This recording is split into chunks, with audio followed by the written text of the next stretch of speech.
Okay.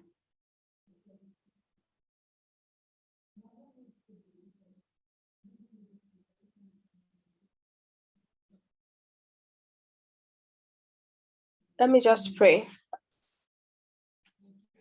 I'll pray and continue, so we do not lag behind in our program.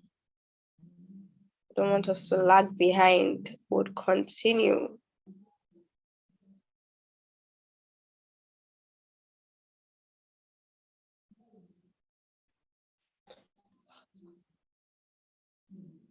Okay, so let us pray. Because House of Wisdom is a community that is being led by God, and it has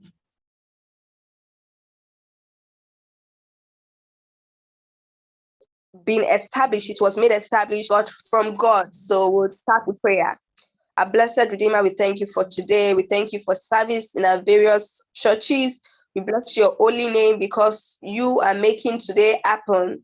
With all the publicity, with all the planning, you have made today be a reality. Thank you for our speaker. Thank you for filling her with so much grace for this work. We already know, God, that we would learn a lot this evening, and it will not just be about learning, but we would run with whatsoever it is that we learn in the name of Jesus, and that you grant us direction this evening. Thank you, blessed Father, for in Jesus' mighty name we have prayed. Amen. Amen. Okay, so I want to introduce a speaker to us. You must have seen our pictures on the design on the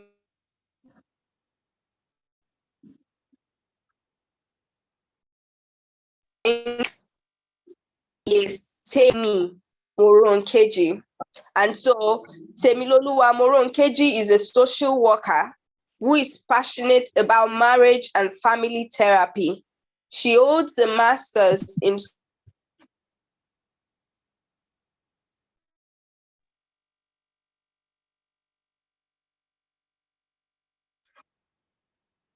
social work and attributes in communication from the university. Lolua is highly passionate about marriage longevity, and so is a certified professional relationship coach with the Chartered Institute of Corporate Mentoring and Coaching, Nigeria. Our goal is to help couples build a solid relationship with vibrant sexual intimacy. She does this through a brainchild called Temi's Love Clinic, that has recorded huge successes in the last decade. She is a highly sought after sex educator who has facilitated multiple trainings on getting the best out of sex in marriage on several traditional and social media platforms. She is the chairman of the board of trustees of BOMB, Bone of My Bones Foundation, a non-governmental organization registered with the Corporate Affairs Commission, with the sole purpose of being a place of refuge where women interface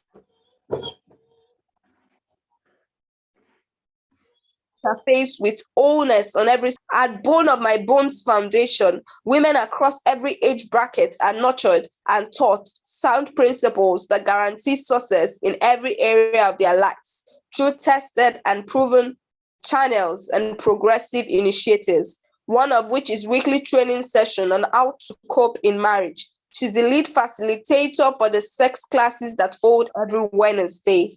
She is married to a friend and they have two awesome children. Join me as I welcome Mrs. Temi Moronkeji. Thank you so much, Ma, for being here. Thank you for having me. Good afternoon, everybody. It's such an honor to be here this afternoon. Thank you very much.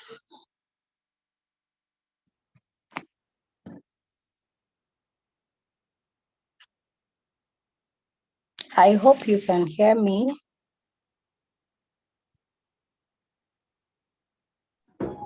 Yes, we can hear you, Ma. We can hear you.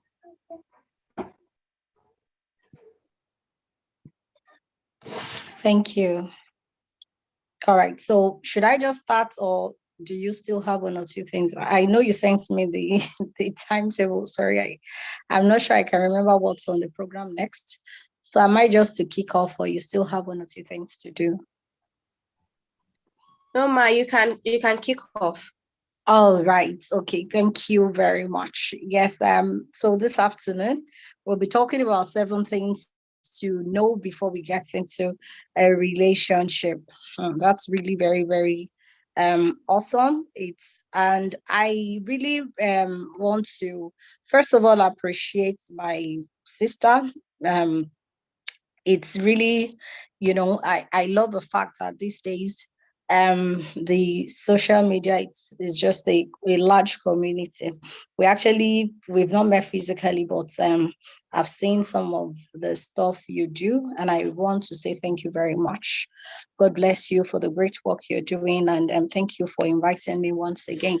And I want to particularly thank you for this topic for today, because this is what a lot of people don't do. They just jump into the relationship train without, first of all, considering and thinking about the things they should actually know before getting into a relationship. So this is for everyone present. It's really a plus for you. It's a wonderful thing that you're gaining this knowledge this afternoon.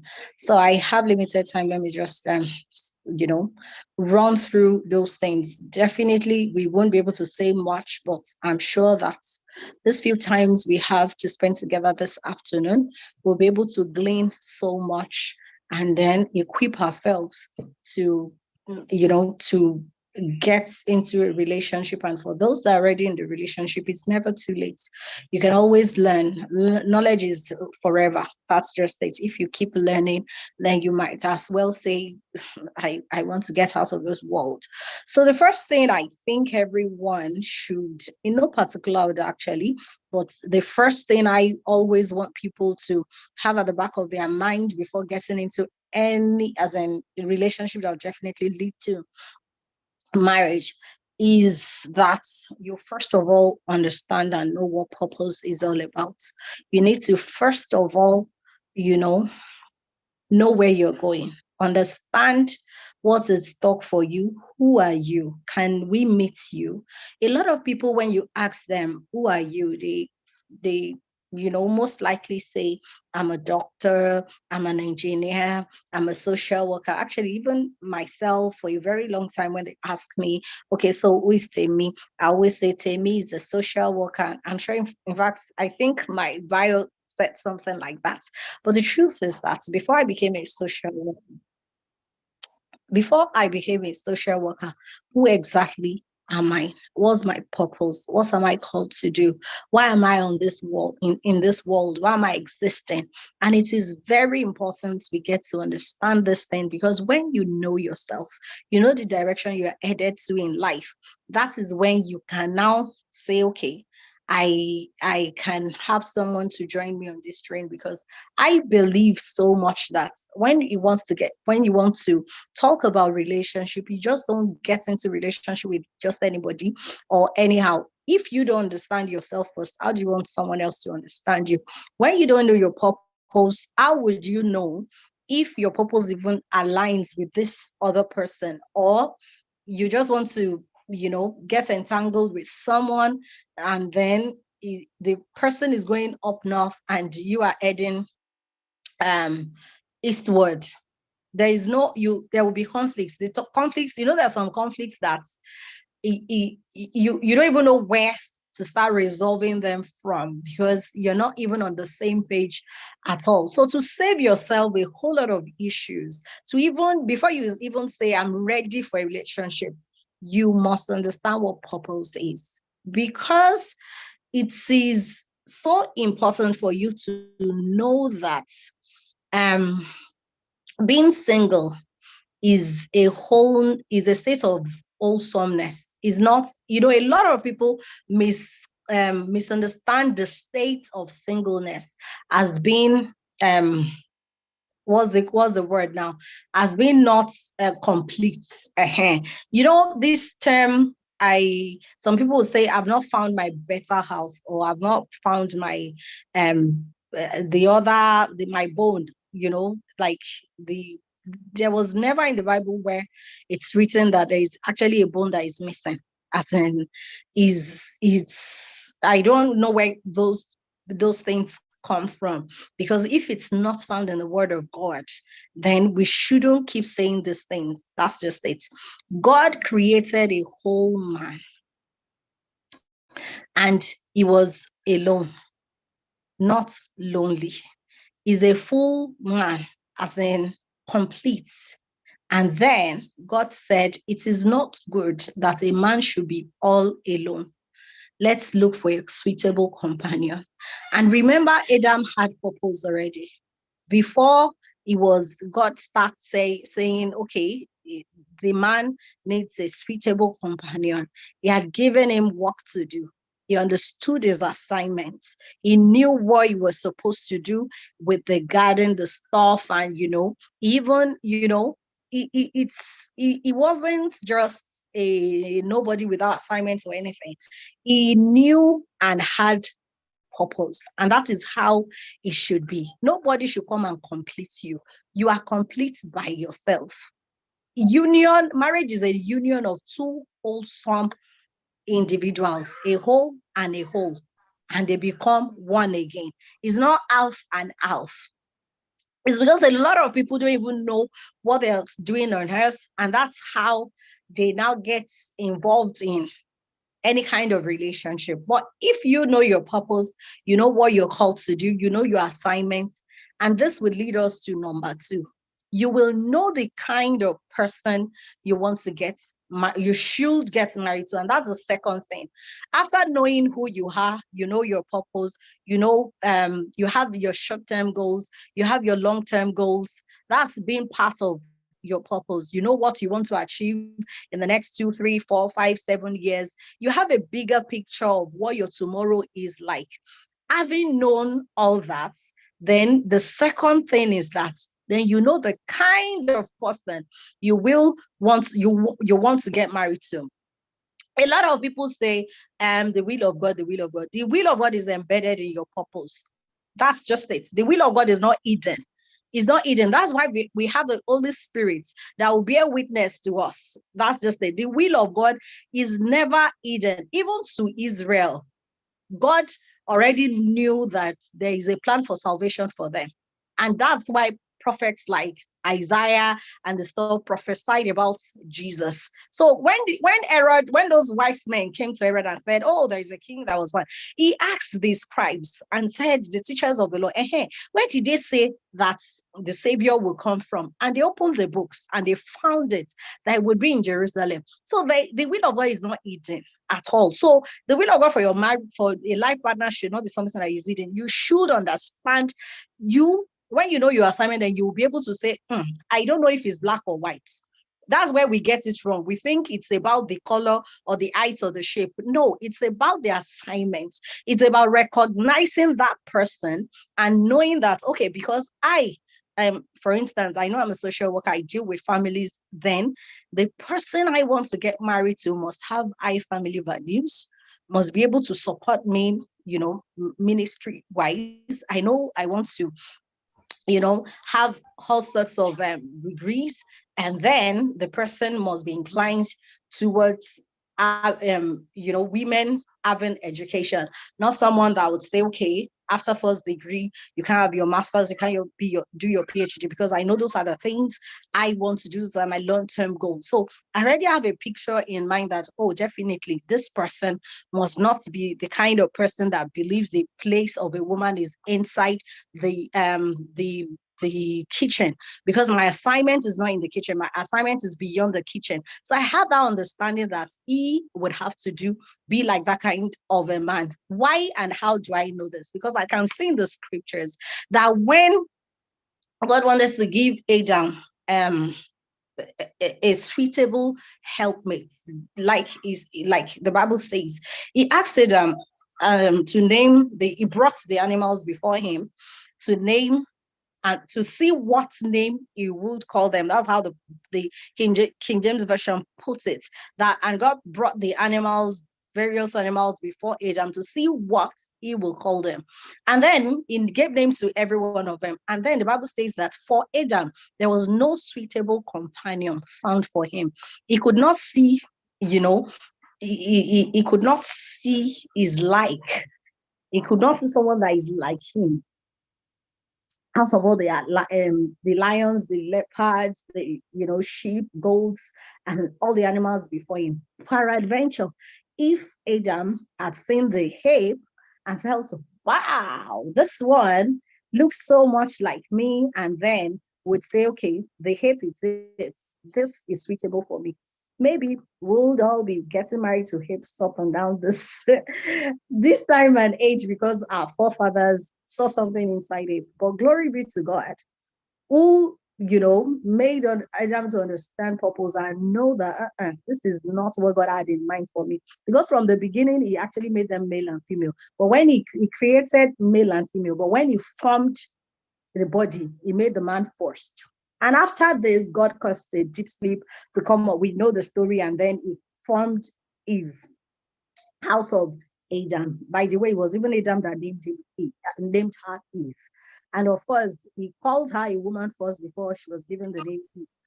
And immediately when God brought these girls, the same way God will bring the whole of the people away. Auntie Juliet, please. Can you use it a bit, please? Auntie Juliet, you are disturbing the system. I don't think she's aware. Please, who is the admin? Can you kindly help us mute Juliet Onyedi Kachi? Thank you. Thank you. All right. So when Adam, the woman was brought, he said, now, this have muted me. You're supposed to mute Juliet, so it's me you're muting. Anti-host. All right, so there should be that recognition because you understand your assignments. When you know your assignments, you know who is suitable for you. That's just it. A would lead you to B. Number one would actually lead you to number two. When you know your assignments, you know your purpose, just like Ada. When you see that person, you will recognize it. That's just it. Because there was not just that thing in the inside of Ada. When he saw goats, he couldn't just click. Because there is that, he walked with God. That was before the sin, before the fall of man. There was this communion and fellowship. So he knew the heart of the Father. And exactly, so there was no how the lion or the goat or the chimpanzee could be it for Adam. So when he saw Eve, he knew, and he said, now this is the bone of my bone and the flesh of my flesh, and woman shall he be called, because she came out of a man. And that's how it should be for every child of God. The person you desire, you must have recognized that there is this thing inside this person, the attributes. And these attributes are the things that that would make your journey easy in life. The Bible says, can two walk together unless they agree? So you must be able to know the attributes that the partner that is suitable for you would have, that will make your journey in life easy, because both of you would one day become one. There will be a union of purpose, union of body, and then you must be able to face the same direction and agree. There must be that path of agreement. That means your vision aligns, your purpose aligns, and that is very important. That's number two thing you must know. Number three, marriage is not a fixer. I'm sure that's a bad news for some people. Marriage is not going to fix you. Your relationship is not a fixer. No relationship will fix you. Please fix yourself. If you know you're broken, kindly fix yourself before you get into a relationship, because relationship by itself is not ever going to fix you. For instance, you're struggling with any form of addiction. This is just an example. You're struggling with porn, you're struggling with sexual addiction, and you think, okay, when I get into a relationship, it will solve my my addiction problem. When I get into a relationship, it will solve my sex addiction, or it will solve, or some people will say, oh, when I get married, I won't stop sleeping around. Marriage is not a fixer. Marriage won't fix you. Whatever it is you think, you have an habit. Okay, for some people, the habit is, let me think of something else that is not exactly a thing like that. Maybe you eat so much of sugar and you say, okay, when I get married, I'll stop eating sugar. You better learn how to stop before you get married. That's just it, because it won't just make any difference. That's just it. You are supposed to work on yourself. For instance, maybe you've had a traumatic background. Some people were raped, and then they carry these baggages into the marriage. See, the journey of marriage it's dynamic enough, and it will be easier when you come with less baggage. That's just it. Deal with all these baggages so that when you come, there won't be too many things you're struggling to do at the same time. So marriage is not going to fix anything. If anything needs to be fixed, please do it before you get into a relationship. And this includes your anger problem. All those little things. Marriage does not fix it. Marriage is not a fixer, neither is your relationship a fixer. Number 4, know your core values. And then let's start from have core values. When you have values and then you know them, then you will be able to build the foundation of that relationship on your values. A whole lot of this generation lack values. They don't even understand what core values are. Everybody, that's the foundation of your relationship. I ask people, what do you talk about in your relationship? What do you do in your relationship? And I realized that some people are even, especially for premarital counseling classes, when they come for counseling and I ask, so what's your core values? They don't even have. And so I ask, when the foundation is destroyed, what can the righteous do? When you don't have a solid foundation, what are you building on?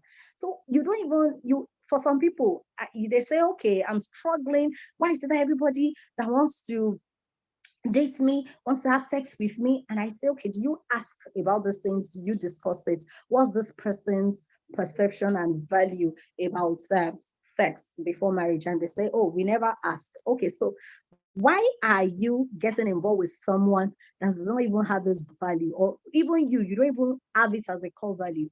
Then anything goes, because when you fail to plan, you've already planned to fail. Let your life be built and structured around these values. And please, when you're picking these values, you do not do like the word system.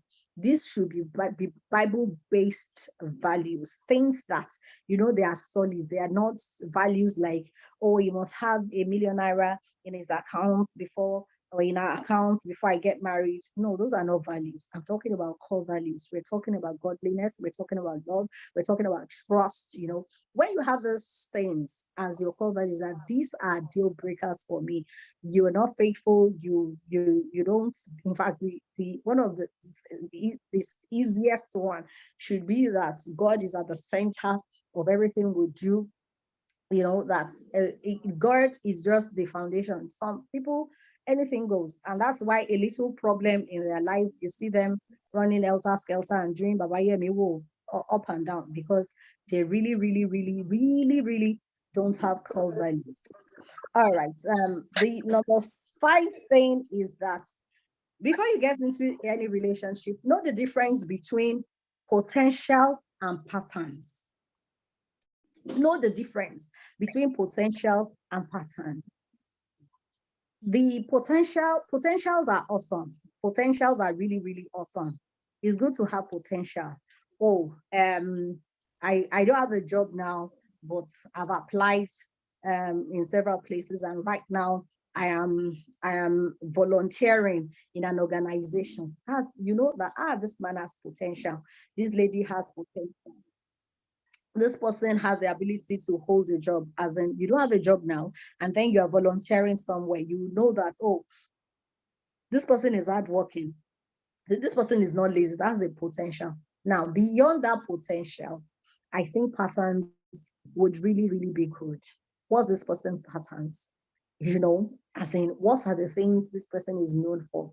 does this person lie, as in, does this person lie as in, with, for some people they lie for no reason. Some people lie when they think they have no choice. Any which way, none makes sense.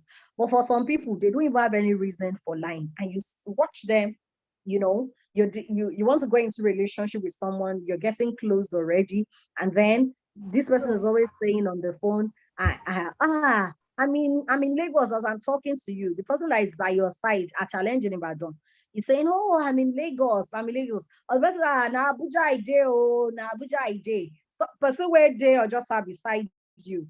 And then you see these things happen over and over again. And then you get into a relationship with this person. And then the person, you cannot trust the person. You are wondering, you cannot be trusted. The pattern is there, as in the handwritings on the wall. Beyond potential, he has the potential to change. Maybe every time you now say, why did you say that? I'm really sorry, this other person is too this, that, and they repent. 2 days later, you see that, okay, they take a break from lying 2 days. And then by the third day, they start again. They have the potential to be a better person, but the patterns, if it's been there for years, then you know what exactly you are getting into. Do you know why I tell people to watch patterns? Those patterns are clarity. Even in your own life, what are the patterns? That's just it. Are you the kind of person that no matter what, let's fire and brimstone be raining, you cannot wake up to pray? For nothing, as in you like your sleep. That has been your pattern. And then you want to get married to a pastor. The pastor is so in love with you, and you can't fast for you. I've never fasted in my life. That's a pattern. Do you have the potential to fast? I think the pastor should know that this lady that has never fasted in the entire 28 years of her existence has the pattern of not fasting. Does she have the potential to be able to fast? The answer is yes. But the probability that she will be able to fast, that fasting is core to her existence, the chances are very slim. So, pastor, be clear that what I am getting into, this and this are the probability. That's why you should know the difference between potential and patterns. Patterns are the ones that would likely happen, as in that is the clarity. Potentials might be the one that you have to pray about, fast about, and I tell people there are some patterns that they are clear red lights. Those are the things you run away from. The inability of Samson to recognize that pattern in Delilah costed him his ministry and then his life, costed him his calling and ultimately his life. As in, the patterns were there. Delilah kept asking him, what's the source of your power? Well, wine and wine and wine, but he refused. Love is not enough. The patterns are clear signs. Recognize patterns and know the difference between it and potential. And always know patterns don't lie. Number 6, know money personality. Before you get into any relationship, please understand money personality. What's your money personality? We all have money personalities. That's just it. Time will not permit me to go into it. There are lots of books available that you can read about money personalities, and then know the kind of money personalities that are in existence, so that when you start being friends with someone, you start dating or you start getting close to this person, you can recognize that this one is a spender, this one is a hoarder, this one as in, just understand and then know that when you know a person and you know what they're capable of, it will save you a lot of headache. Money is the big issue in relationship and marriage, and this can never be overemphasized. Know your money personality, understand your money personality, know the weaknesses, know the strength, and then do a SWOT analysis on it and see if you will be able to agree about money. And talk about this even before you ever get into that I do stage. And finally, Marriage is a commitment. That is something you should know. Before you get into a relationship, know ahead of time. Marriage is a commitment. Can I stay true? Can I stay put with this person for the rest of my life? Is this the person I want to spend the rest of my life with? Commitment is something that you stay with. It's important. Commitment is what a whole lot of marriages lack. And you cannot jump into commitment in marriage. You have to start with the relationship. Do you have the time? It takes lots of time. It takes lots of energy. It takes money. It takes attention. So you must be committed or not. You must understand what commitment is. Some people know commitment as a word. They don't understand it as a principle. They don't understand the nitty-gritty of what commitment is. Maybe you go have a study, take your dictionary, look for synonyms of commitment, check Google. What does it mean to be committed to something? What does it entail? When you have this understanding, then you will know that, oh, this is what I am getting myself into. A whole lot of people think relationship is about giving each other's gifts and flowers, Valentine's Day, and all sorts. And then a day will come where there will be flowers and people, and then somebody will go on the knee and say, bring out a ring and say, oh, will you marry me? And you say yes, yes. And the other people say yes, yeah, yes. And you say yes, yes, yes, yes. And then you fix the wedding, you take ashwebi, you think that's what it's about. See, after that wedding, then marriage will start. Marriage is work, as in like a full-time job that takes your time, takes your money, you invest into it, and the things you invest into it will determine the dividends you bring, the buildings the materials you use in building the relationship. And guess what? Nobody's going to build it for you. It will take your total attention. That's some of the things commitment means. And when you understand this, then you will know that this is something I should get ready for. And of course, I'm going to give you the bonus points. The bonus points, I won't call it number 8, I'll just say the bonus points. And that is, before you get into any relationship, have a mentor. Have someone that you know that there's somebody in my life that can oversee this aspect of my life, someone I can be accountable to. It helps. It helps. It really helps. That's just it. It helps. That is having wisdom in your life, and you prayerfully choose this person. A whole lot of people make their pastors, their accountability partner. I want to ask you, how many people are in your church? Do you know the number of people that comes to your pastor or your pastor's wife? I'm not discouraging that. I am just saying that maybe there are other people, out there that can mentor you, that are not so busy, unless you have a very good relationship with them. But it takes someone that is committed to you, someone you can glean from. The kind of relationship between Elijah and Elisha, that's mentoring. The kind of relationship between Jesus and his disciples, it was just more than once in a while phone call. They were constantly in touch. That's the kind of person I am talking about. And then someone you'll be accountable to, so that in case you run into trouble, you can always go back to this person for guidance, someone that can guide you, and that someone that they know more than you, because sincerely we all don't know everything. And it can evolve as time goes on. But I've realized that relationships that have mentors and accountability partners, or people that they are accountable to, thrive well and do better than the ones that don't. And so I just hope these few points of mine, I've been able to, equip us for the journey ahead of us. All right. Thank you very much.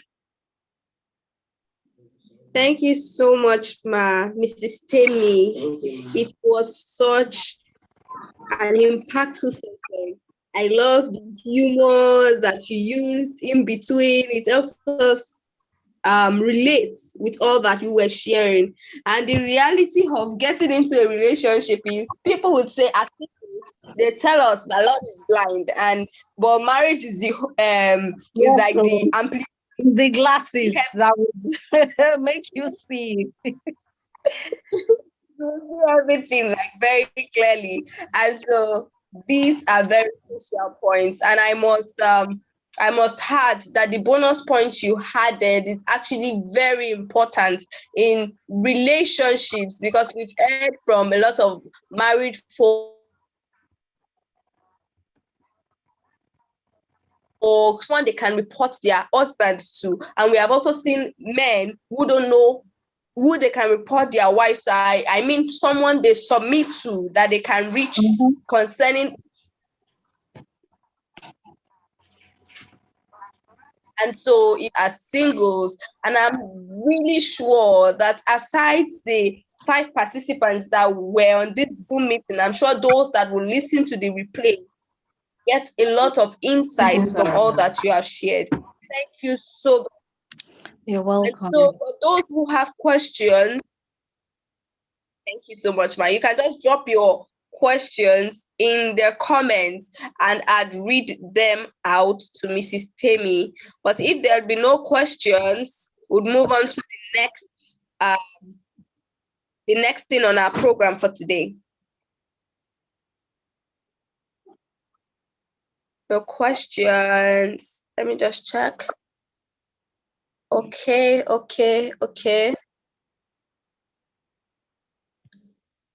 Let me wait for like a while to see if there'll be questions. For me, my highlight of today's session, it was that part of patterns and potential. Potentials. And Okay. it's actually true that signs would be really evident, would be seeing them, but we can just choose to ignore, play that we are not seeing it, play that we're okay, no, this is not happening, this is not happening to us. And just Yeah. like you said, there are a lot baggages that young people nowadays we are carrying, and the mistake we often make is thinking that marriage would help us rectify all of our issues. That really got me like big time. Oh, okay. Samuel you wants to say a very big well done to you, ma. He says we should greet you. Thank you. Thank you very much. Ma. So that means there are no questions for this session. Thank you so much, ma. You're welcome. I believe there are no, some persons would say there's no question. If you mean there's no question, that means you did not understand what was taught. But for me, I feel like you taught in simple terms, and it's not like they were really words dictionary to study later or something. You were really explicit. And so we are so grateful to you, ma'am. You're welcome. You're welcome. All right. I'll hand over the mic to Mrs. Iyabo.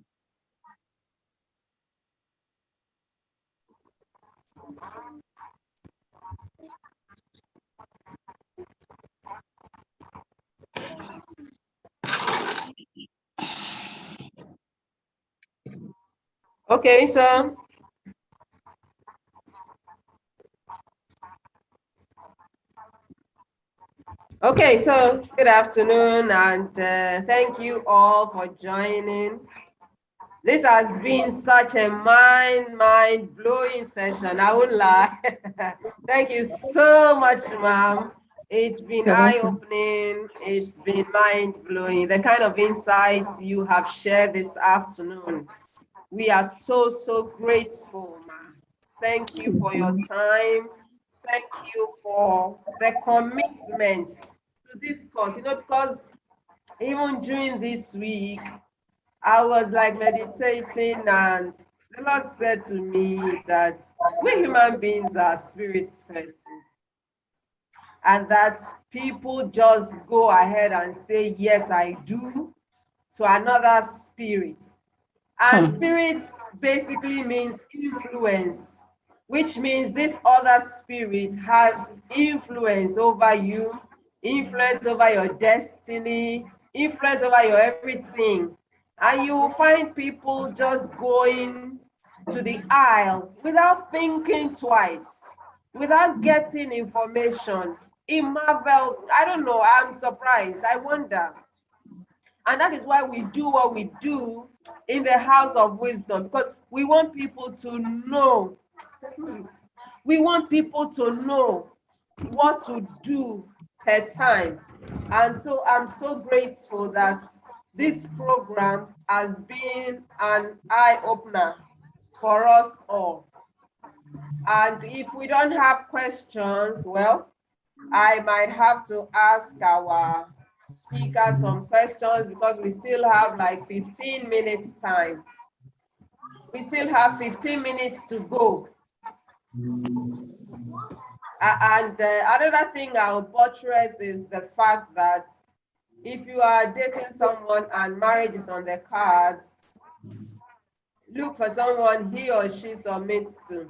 If the person is the kind of person that does not submit to anybody, that's a big, big red flag, because you want a situation where if there are issues, there can be someone you can talk to that can mediate.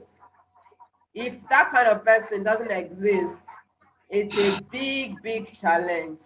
And so I want us to notice all these things. You see, I always tell people in the Singles Hangout platform on WhatsApp that the Yorubas have a saying, sorry if you are not Yoruba here, as in if you are crying, you can still see. And this thing they say about love is blind. Love is not blind. Open your eye. I tell them all the time on the platform. I say, shine your eye.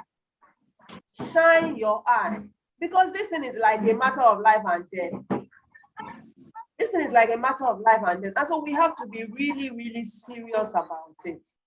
And having said that, I would like to ask Madam Temi. Yes, ma'am. If a lady is dating a guy,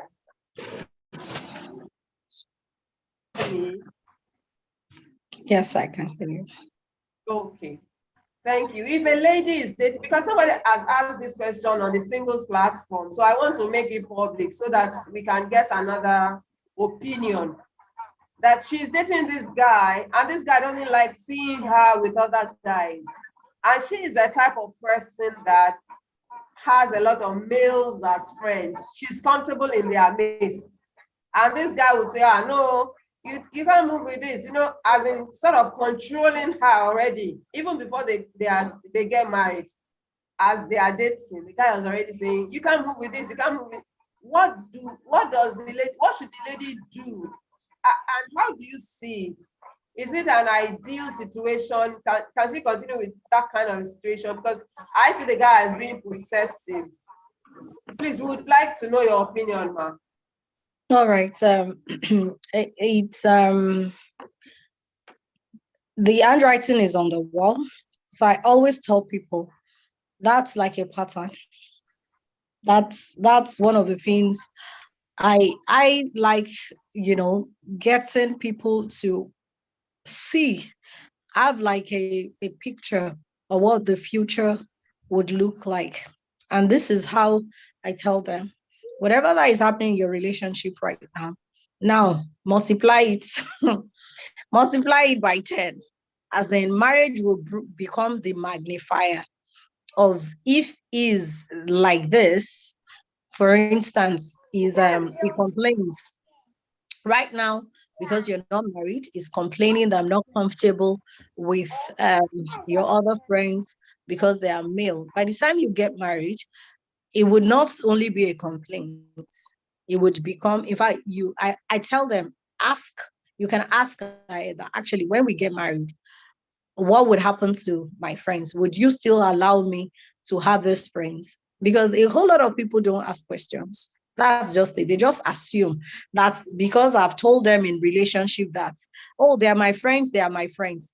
Just take a bold step and ask your partner that, okay, when we get married, when I get married to you, what's going to happen to my friends? As in, be truthful. Oh, I just want to know. I'm sure if the person is honest enough, and most guys, when it comes to, guys are a bit possessive, they won't even lie about it. They would tell them that once you become my own, why you become my own like this? In fact, there was a guy that told the girl, I will sit on you, literally, as in, I will hide you under my bum bum. Nobody will see you again. You already know what the future lies ahead of you. And when you have a picture of where you are heading to, the question is that the kind of picture you want for you, kind of future rather, you want for yourself? Can you cope with it? Does It's just a question of asking yourself. You already know the pattern. In fact, it's both pattern and potential. This person has the potential of doing this, and there is already a pattern of not liking males around you. So the question is the probability.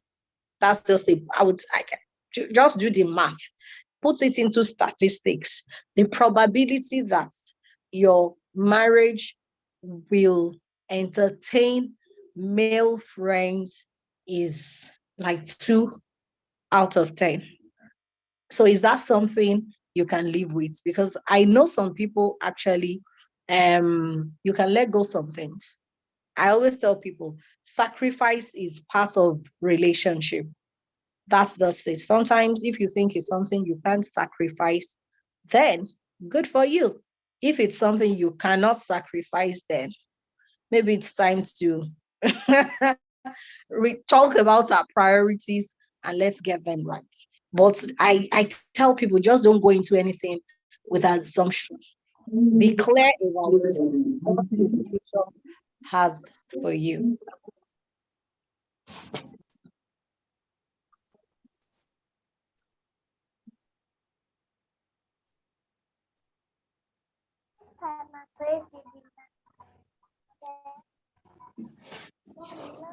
Thank you so, so much for that answer. It's so apt.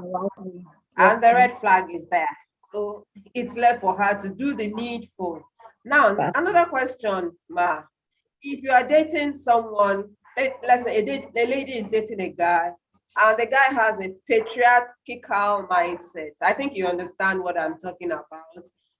And he is this kind of person who would be like, I'm the guy, I'm the man in the house. You have to kowtow to my directives. You have to subject. Because there's a difference between subjection and submission, right? And then you find yourself in this kind of situation as a lady. What do you think one can do if the marriage has not taken place yet? There's nothing anybody can do. It's the person in question that would have to make up her mind and decide if this is the future I want.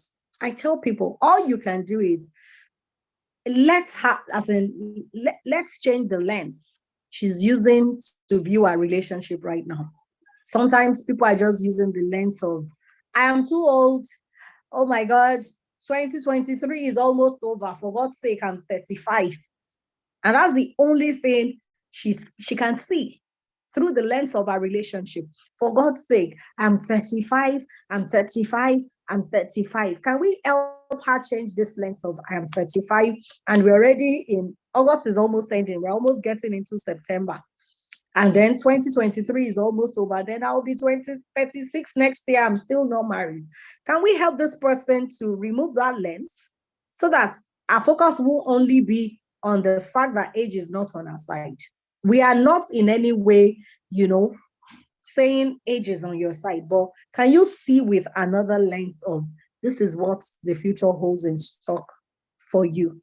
When you help them see and project what this kind of person are capable of doing, and it comes by, putting these people on a deep level of communication, asking questions that matter. How many children do you want to have? Do you want to further? Questions that are called, that people with that kind of mindset and mentality will say, who wants to do the finances? What if I'm earning more than you? All those, who will go to the market? All those questions that are sensitive. Ask, put this person on the line and see what's his opinion about. This will make this lady see clearly, and then she will be able to make a better choice. That's just it.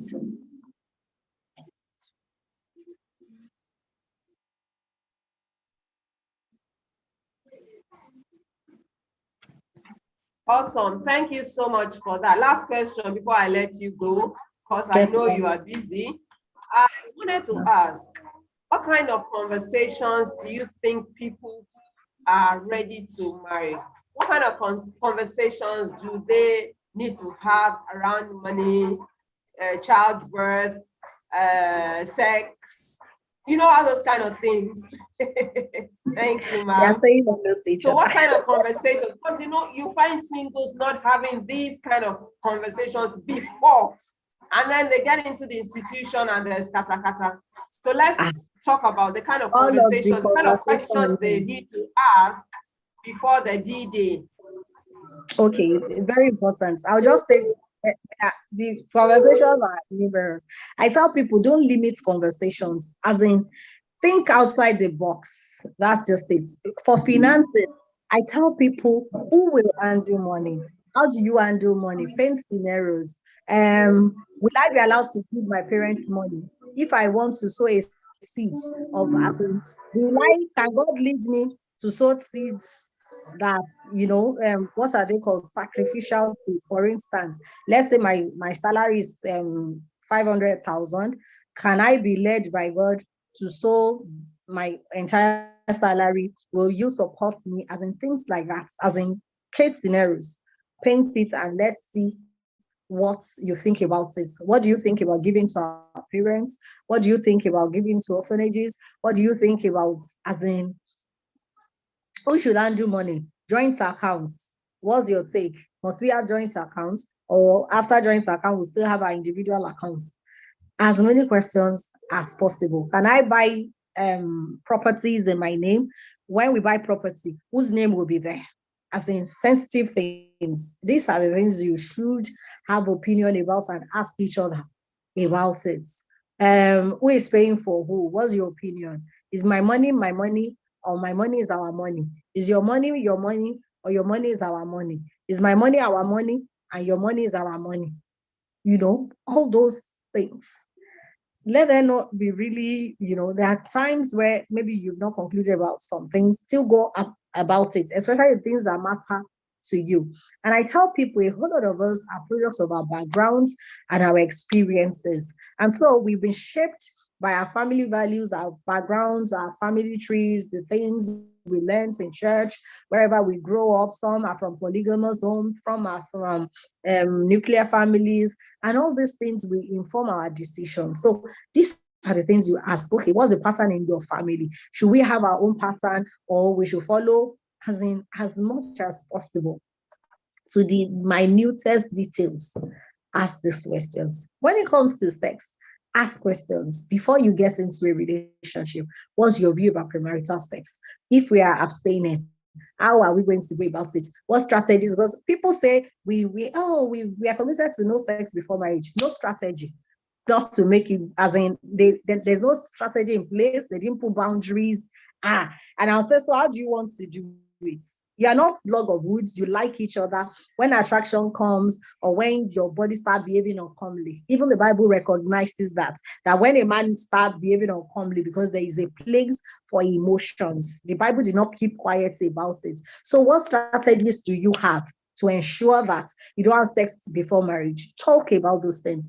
Accountability partners. Where do we meet? Our do's and don'ts. What are the boundaries? And then you want to ask, do you have, as in, fine, how much should we dig into the past? Do you have a past that can affect the future?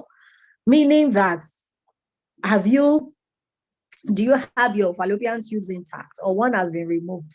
Do you even have a womb? Are we believing God that we'll have children? Is there anything that you've been told medically? Then motility, you can ask, should you go for what's it called? Sperm counts, motility, all those things. Do you have an erection? Because you are not, having sex before marriage should not mean that you should not ask these questions. Sir, uncle, do you have an erection? Are you impotent? Are you potent? These are questions that is important. And these days of gender identity, hello, are you bisexual? Are you transgender? Are you this and that? These questions are all very important.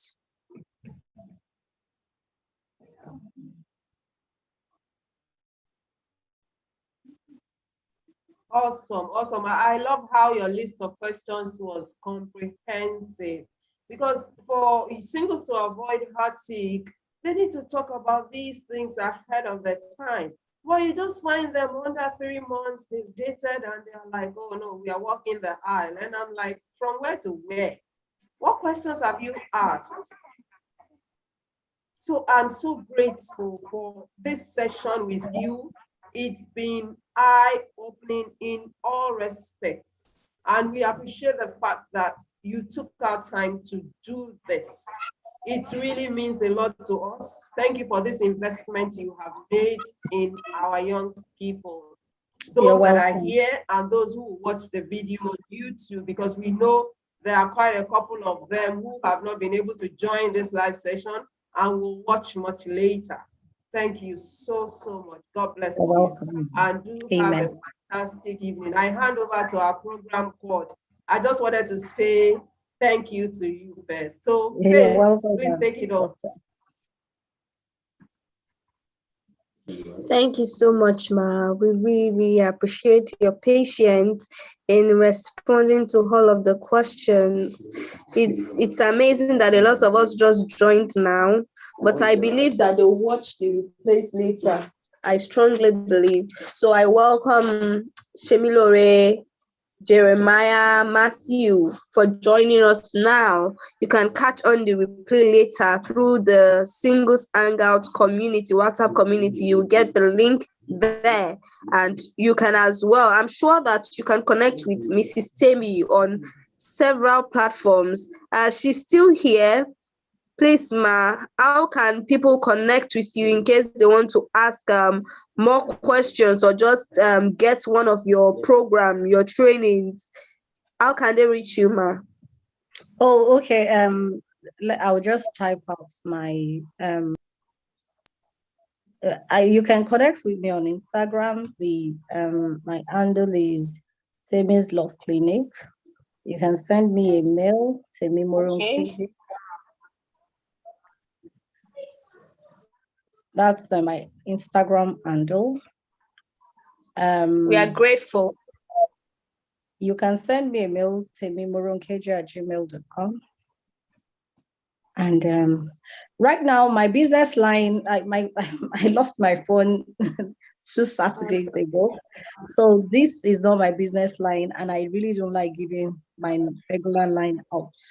So, but my business line will be up soon. So let me just still put it now. Here, 0902 363 5852. You can actually still do a text message there. You can do a text message, and then I can link you up on any platform to be able to have chats with you. But that's the line.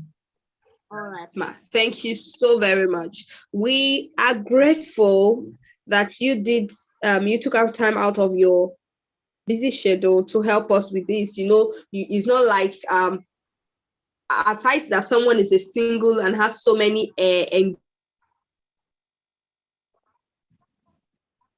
engagements you are not to, and I'm sure that a lot of us saw the convener, how her child is just taking over the background and not even allowing us concentrate on the person who's speaking. So it's actually a big deal that as a mother of 2 children, and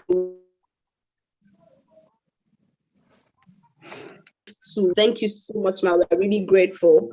You're welcome. You're welcome.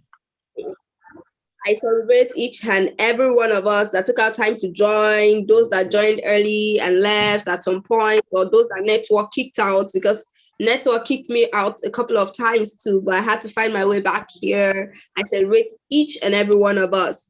And to our convener, we say a very big thank you to her, because it's not so many people these days that have time to do these things, to give back to the society, and just consider grooming singles that are around us. So we really appreciate you, ma'am. God bless you so much.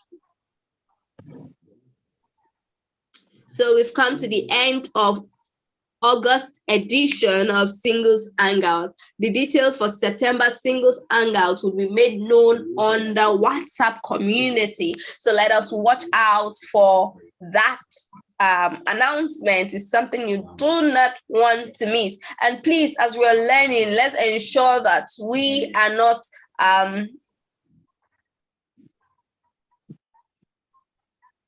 making the mistake of guarding. Let's make sure we put it into consideration. A lot of us know that some of the things that are being taught is speaking to us. You may be in a relationship that's with so many red flags or something. You can work on it. It's never too late, even if it's one day to the day you and you've just seen it, you've known that this will not bring you the peace that you actually deserve. Let's just make sure that we practice all of these things that we are being taught. We can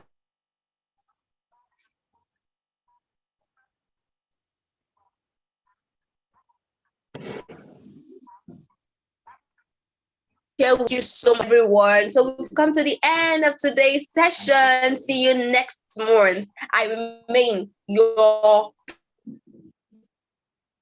Ali.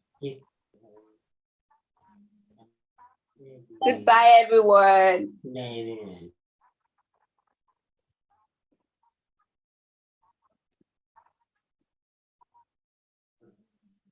Let us leave. Let us